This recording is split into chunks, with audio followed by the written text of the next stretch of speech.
Chapter 1. On February 24, 1815, a ship called the Pharaon sailed into Marseille, in France. In this ship there was a young man standing on deck, Edmond Dantes. His calm face showed that danger meant nothing to him. The ship's owner, Monsieur Morel, eager for the ship to arrive, jumped on a small boat and ordered his men to take him to the Pharaon. Once on deck, he spoke to the young man. "Welcome home, Dantes. But where is Captain Leclerc?" he asked.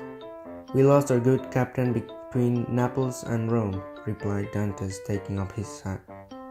"And the cargo?" asked the owner worriedly. "It's safe, monsieur, but after the captain died because of a short illness, we gave him a sailor's funeral." "Well, we all have to die at some time, as long as the cargo—" Dantes interrupted him.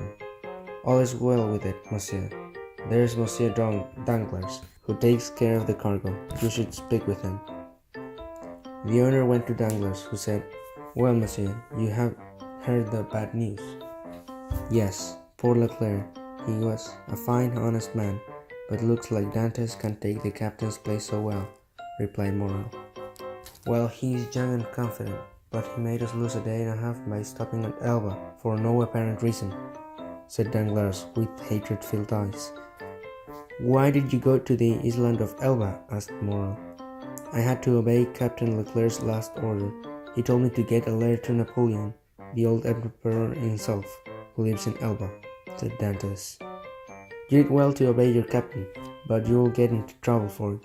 The king will be angry if they hear you taking a letter to the enemy," replied Morel worriedly. "I think Napoleon gave Dantes a letter, so he gives it to someone in Paris," whispered Danglars into Morel's ear. "If he has a letter, he'll show it to me," replied Morel confidently. "Dantes, can you come have dinner at my house this evening?" "Thank you for the invitation, monsieur, but I must visit my father, as he is an old man now," replied Dantes. "You're a good son, Dantes. Perhaps you have another person to visit, a lover, the beautiful Mercedes, perhaps?" "We are not lovers, Monsieur Morel. She is my fiancée, and we hope to marry very soon," replied Dantes with a serious face. "Well, go now, and in 3 months come back. The Pharaon will be ready for its trip with its new captain," said Morel, placing his hand on Dantes' shoulder. "Thank you, monsieur. It's my dearest wish," replied Dantes happily. He then went to town and went to his father's house, where he spent several hours with him. Then Edmond hurried to a fishing village outside of town. Mercedes, Edmond's fiancée, was talking to a man behind her. "Please, Mercedes, marry me. I love you," he said. "I've had this 100 times, Fernand. My heart belongs to another man. I'll marry no other than Edmond Dantes," replied Mercedes. Then she heard a voice outside. "Mercedes, Mercedes!" It was Edmond, running to her house in desperation to see her. As they hugged, Fernand stood behind Edmond with a knife. "Who is this?" asked Edmond. "This is Fernand, my cousin. He'll be your best friend," replied Mercedes. Fernand did not move after Edmond put out his hand. Mercedes stepped forward and told Fernand, "If anything happened to Edmond, I shall kill myself." Fernand immediately ran out of the house, crying, "What can I do? What can I do?" Danglars heard him and asked him to drink some wine with him. After speaking for a while, Danglars convinced him to write a letter for Monsieur Villefort, the crown prosecutor, saying that Dantes gave a letter to Napoleon and carried a letter from him to someone in Paris. The next day, while Edmond and Mercedes were getting ready to go to church to marry, Edmond was arrested. Chapter 2. Monsieur Villefort was planning to marry his fiancée because his father is an ally of the king. He needed that because his father was an ally of Napoleon. He hoped that no one would remember that his father was an ally of the emperor, because if it was known he would lose all of his wealth. When he went to a party with his wife and he received a letter which said that a man called Edmond Dantes visited Napoleon on Elba and has a letter to the allies of Napoleon in Paris, so he had to question him. When he was questioning him, he thought that he wasn't a criminal, so he told Dantes that he would be free very soon. Villefort asked for the letter, and Dantes gave it to him. When Villefort saw that it was addressed to his father, he went white with horror.